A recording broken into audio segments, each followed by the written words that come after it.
வரைக்கும் எத்தனையோ case deal பண்ணிருக்கேன். But this is something peculiar.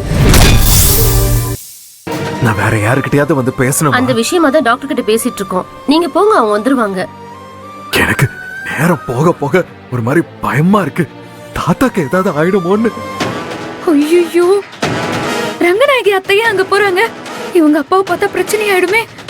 ஐயோ சார், என்கிட்ட பேசி எந்த யூஸும் இல்ல. டாக்டர் வருவாங்க, நீங்க போங்க சார். என்னப்பா என்ன சொல்றாங்க? டாக்டர் கிடைச்சாங்களா இல்லையா? ஏதோ பேசிக்கிட்டு இருக்காங்களாமா, வந்துருவாங்கன்னு சொல்றாங்க. ஆனா பொண்ணு ரொம்ப முடியலன்னு நர்ஸ் சொல்லிட்டு இருக்காங்கப்பா. ஐயோ ப்ளீஸ் டாக்டர், ஒரு உயிரோட வேல்யூ உங்களுக்கு சொல்ல தேவையில்லை. இப்போ இந்த ஆபரேஷன் நடக்காம அவரோட உயிருக்கு ஏதாவது ஆபத்தாயிடுச்சுன்னா அவங்க ஃபேமிலி எவ்வளவு வருத்தப்படுவாங்கன்னு நினைச்சு பாருங்க டாக்டர். நீங்க சொல்றது எனக்கு புரியுதுங்க. ஆனா நான் அது செய்யறது தப்பு. நான் ஆப்ரேஷன் பண்றது சரியாவே இருக்காது. நீங்க வேற யாராவது கார்டியாலஜிஸ்ட் பார்த்துட்டு ஆப்ரேஷன் பண்றது தான் கரெக்டா இருக்கும். சார், வெளியே மழை வேற பெய்யுது, காத்தும் ரொம்ப அடிக்குது. இப்ப யாரும் வர மாட்டேங்கிறாங்க சார். பேஷண்ட்டுக்கும் நிலைமை மோசமாகிட்டே இருக்கு. அதான் சார் உங்களை கேட்குறோம். என்னம்மா அநியாயம் இது? இவ்ளோ பெரிய ஊர்ல எங்க அப்பாவை காப்பாத்துறதுக்கு ஒரு டாக்டர் இல்லையா? அங்க என் அப்பா கொஞ்சம் கொஞ்சமா. மேடம் மேடம் மேடம், இப்ப கூட எதிர்ச்சியா ஒரு டாக்டர் வந்திருக்காரு. அவர்கிட்ட தான் பேசிட்டு இருக்கோம். ஆனா அவர் பண்ண முடியாதுன்னு சொல்லிட்டு இருக்காரு. நாங்க கன்வின்ஸ் பண்ணிட்டு தான் இருக்கோம். நான் வேணா அந்த டாக்டர் கிட்ட பேசி பார்க்கவா? அவர் கால்ல கூட நான் விழுறேங்க. வேணாம் சார், எங்க ட்ரைனிங் டாக்டர்ஸ்லாம் பேசிட்டு இருக்காங்க. அவரை கன்வின்ஸ் பண்ணிடுவாங்க.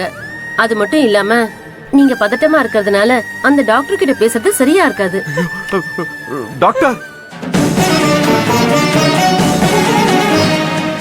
டாக்டர் டாக்டர், கொஞ்சம் மனசு வைங்க டாக்டர். எங்க தாத்தாவை கொஞ்சம் எப்படியாவது காப்பாத்திருங்க.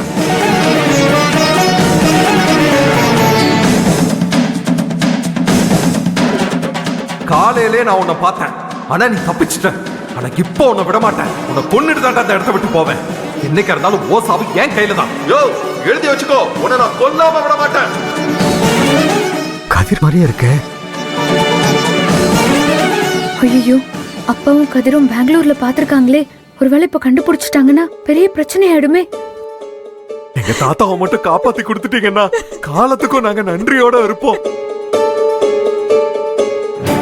உங்களை கையெடுத்து கும்பிடுறேன் டாக்டர். எப்படியாவது எங்க தாத்தாவை காப்பாத்திருங்க.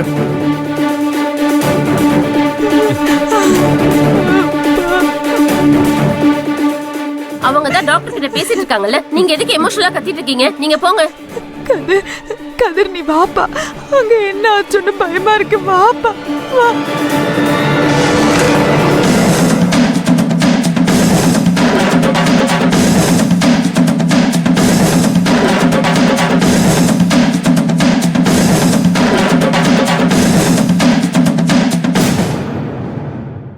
கடவுளே, நல்ல வேளை அப்பா இவங்க ரெண்டு பேரையும் பார்க்கல. அப்பா ஆபரேஷன் பண்ண போறது தாத்தாவுக்கு தானே தெரிஞ்சா கண்டிப்பா ஒத்துப்பாரு. ஆனா அதை தெரிய வைக்கணுமே. எப்படி தெரிய வைக்கிறது?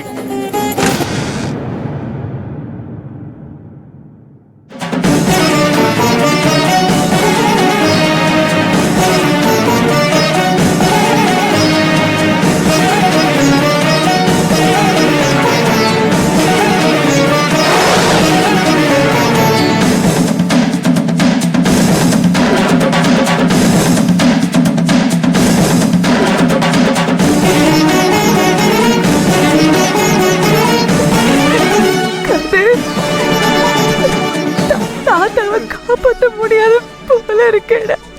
நாம என்னடா பண்ண போறோம்? ரங்கநாயகி, கதிர்,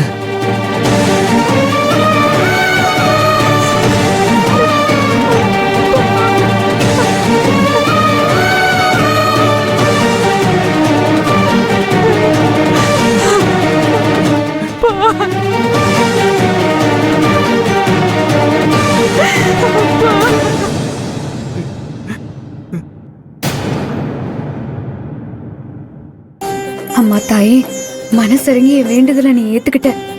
தாத்தாவை அப்பா எப்படியும் காப்பாத்திடுவாருன்னு எனக்கு நம்பிக்கை வந்துருச்சு. பேஷண்ட் பேர் என்ன? சிதம்பரம் டாக்டர். இப்ப போறாங்களே அந்த லேடியோட அப்பா தான்.